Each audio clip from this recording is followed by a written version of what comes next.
আসসালামু আলাইকুম। বস্তায় আদা চাষ একটি আধুনিক ও কার্যকর কৃষি পদ্ধতি। এটি খুবই সহজ, কম খরচে করা যায় এবং বাড়ির ছাদ, বারান্দা বা অল্প জায়গাতেও সহজে করা সম্ভব। বাংলাদেশে সাধারণত মার্চ থেকে এপ্রিল মাস আদা লাগানোর জন্য সবচেয়ে উপযুক্ত সময়। এই সময় তাপমাত্রা ও মাটির আর্দ্রতা খুব ভালো থাকে। বর্তমানে অনেকেই এই পদ্ধতিতে আদা চাষ করে ভালো ফলন পাচ্ছে, কেউ কেউ তো আবার আর্থিকভাবে লাভবানও হচ্ছে। তবে আমার লক্ষ্য বড় লাভ নয়, শুধু পারিবারিক চাহিদা পূরণ করতে পারলেই হবে। মোটামুটি আমি ২৭টি সিমেন্টের বস্তা সংগ্রহ করছি। প্রতিটি দাম পড়ছে মাত্র ৫ টাকা। বস্তাগুলোতে মাটি, বালি এবং গরুর গোবর মিশিয়ে ভরছি। মাটি ও বালি সমান পরিমাণে ব্যবহার করছি, আর মাটির উর্বরতা বাড়ানোর জন্য গোবর ব্যবহার করছি। অনেকে আরও বিভিন্ন উপকরণ ব্যবহার করে, আমি সহজভাবেই করতেছি। বস্তাগুলো আগে থেকেই প্রস্তুত করে রাখছিলাম।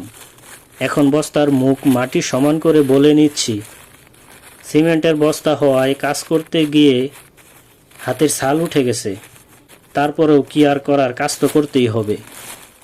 আবু তোহা আদনান হুজুর একটা কথা বলতেন, শেষ জামানায় কৃষিকাজই হবে সবচেয়ে উত্তম পেশা। এবং এই দুনিয়াতে যত নবী রাসূলগণ এসেছেন প্রায় সকলেই কৃষিকাজ ও পশুপালন করেছেন, এবং এটা নবীদের সুন্নত। তাই আমার যতটুকু জায়গা আছে তার মধ্য থেকে এক হাত জায়গাও যাতে খালি না থাকে, ইনশাল্লাহ আমি সেই দিক খেয়াল রাখি। বর্তমানে দেশের যা অবস্থা, এক দেশ আরেক দেশের সাথে যুদ্ধ লাগলেই সারা পৃথিবীতেই অর্থনৈতিক মন্দা চলে আসে, জিনিসপত্রের দাম বেড়ে যায়। তাই আমার যতটুকু জায়গা আছে তার মধ্যেই ফসল ফলানোর চেষ্টা করি, যাতে এই অর্থনৈতিক মন্দাটা আমার উপরে কিছুটা কম আসে। তাই আপনাদেরও জায়গা থাকলে আপনারাও ফসল ফলান। এই যে যার জন্য এত পরিশ্রম, বীজ আদা। বাজার থেকে অনেক আদার ভিতর থেকে বাচ্চা বাচ্চা এই কুশি গজানো আদাগুলো সংরক্ষণ করছি। এখন প্রতিটি বস্তায় 3টি করে বীজ আদা রোপণ করব।